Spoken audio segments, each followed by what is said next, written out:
పవన్ కళ్యాణ్ గారి రాజకీయ భవిష్యత్తు ఎలా ఉండబోతుంది? అండ్ ఆయన అసలు సీఎం అయ్యే అవకాశాలు ఉన్నాయంటారా? లేవంటారా? ఇంకా తెలంగాణలో జనసేన పార్టీ స్థితిగతులు ఎలా ఉండబోతున్నాయంటారు?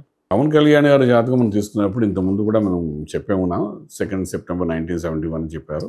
ఆయన జాతకంలో మనం తీసుకున్న మకర రాశిలో మనకి ఏంటంటే కొన్ని ఒక గురుబలంతో ఒక స్థాయికి వెళ్ళడం అనేది ఒక యోగం.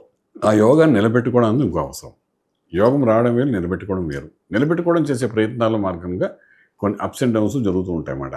అలాగే ఇప్పుడు ఆయన జాతకంలో చూసుకున్నప్పుడు అంటే 2024లో జరిగిన సంఘటన ఏదైతే ఉందో జూన్ తర్వాత ఏదైతే గ్రహం వచ్చిందో ఆ గ్రహం మంచి యోగాన్ని తీసుకెళ్తుంది.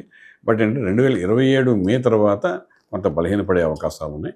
ఇప్పుడు కొంతవరకు గురుబలం కూడా తగ్గిందని చెప్పడానికి అవకాశం ఉంది. సో దీని మూలానంటే కొంచెం కాంట్రవర్సీ ఇష్యూస్ రావడము, కొంచెం స్ట్రెస్ లెవెల్స్ రావడము, తర్వాత శరీరంలో ఎగ్జిట్ పార్ట్ ఆఫ్ ది బాడీలో మెడికల్ ఆస్ట్రాలజీ ప్రకారము కొంత హెల్త్ ఇష్యూస్ రావడము, ఇవన్నీ వెరీ కామన్గా ఉంటాయి. అందరికీ వచ్చినట్టు ఈయన ముఖ్యమంత్రి డిప్యూటీ సీఎం కాబట్టి డెఫినెట్గా ఈయన ఫోకసింగ్ ఎక్కువ అవుతుంది. బట్ జనరల్గా అందరికీ ఆ ఏజ్లో వచ్చేటట్టుగానే సాటర్న్ యొక్క ఇన్ఫ్లుయెన్స్ వలన ఎగ్జిట్ పార్ట్ ఆఫ్ బాడీ అంటే మెడికల్ ఆస్ట్రాలజీ ప్రకారం అంటే నాభి నుండి దిగువ భాగంలో కొన్ని ఇబ్బందులు వస్తాయని చెప్పమాట. సో అటువంటి ఇబ్బందులన్నీ ఆయనకి కనబడే అవకాశం ఉన్నాయి. ఇవన్నీ మనం మెడికల్గా వాళ్ళు చెప్తున్నారు కానీ ఆస్ట్రాలజికల్గా కూడా మనం ఈ విషయం చెప్పచ్చు. సో ఇది కంటిన్యూ అవుతుంది. 2027 వరకు మే వరకు కొంచెం హెల్త్ ఇష్యూస్ కనబడి అక్కడ వల్ల టేక్ ఆఫ్ అయ్యే అవకాశం ఉంది. తర్వాత మీరు ముఖ్యమంత్రి అవుతారా అవరా అనే విషయం అడిగారు. ముఖ్యమంత్రికి 2029లో జరుగుతున్న జాతక పరిస్థితి ఏంటి మనం చూడాల్సి వస్తుంది ఏంది. సో అప్పుడు కూడా ఏంటంటే ఇప్పుడు ఒక 3 శక్తుల కలయిక వలన ఆయనకి యొక్క పవరు, అదేవిధంగా ఆయన జాతకరీత్యా ఉన్న యోగం వలన కనెక్ట్ అయ్యి ఉంది కూడా. సో యోగము మనకేంటంటే దీపం ఉండగా ఇల్లు చక్కబెట్టుకోమని ఒక సామెత చెప్పినట్టుగా ఆయన కలయిక వల్ల జరిగిన యోగం అని అంటే ఈ కలయిక ఉన్నంతకాలం ఆ యోగం దాని కంటిన్యూషన్ అది ఉంటుంది, వరి అవ్వక్కర్లేదు.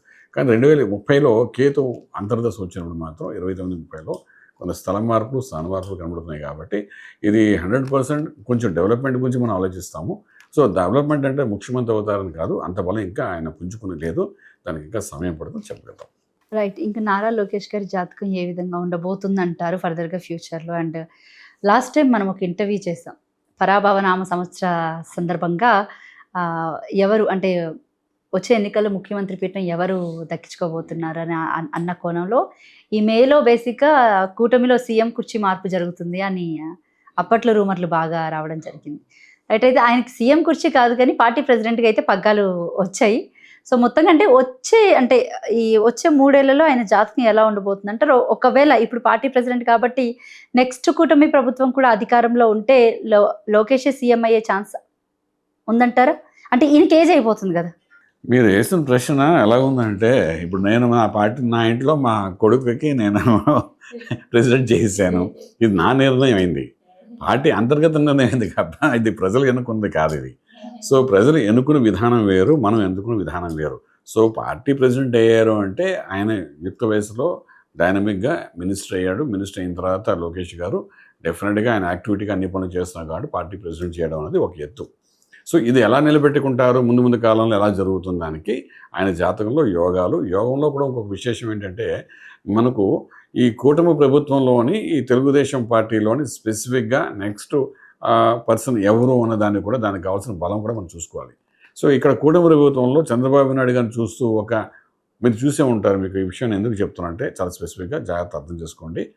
రాజశేఖర రెడ్డి గారు రాత్రి ఆయన చనిపోయిన తర్వాత నెక్స్ట్ సీఎం జగన్మోహన్ రెడ్డి గారు అని అందరూ అనుకున్నారా లేదా? అందరూ అనుకున్నారు. అందరికీ తెలిసి విషయాన్ని 2009లో జరిగిన సంఘటన అందరూ చూశారు కాబట్టి అందరికీ తెలుసు. కానీ స్థిరంగా మనకేమైంది, మనకు అక్కడ ప్రత్యక్షమైన వారు ఎవరంటే రోసయ్య గారు, తర్వాత కిరణ్ కుమార్ రెడ్డి గారు అయ్యారు. కానీ జగన్మోహన్ రెడ్డి గారు మాత్రం అవ్వలేదు.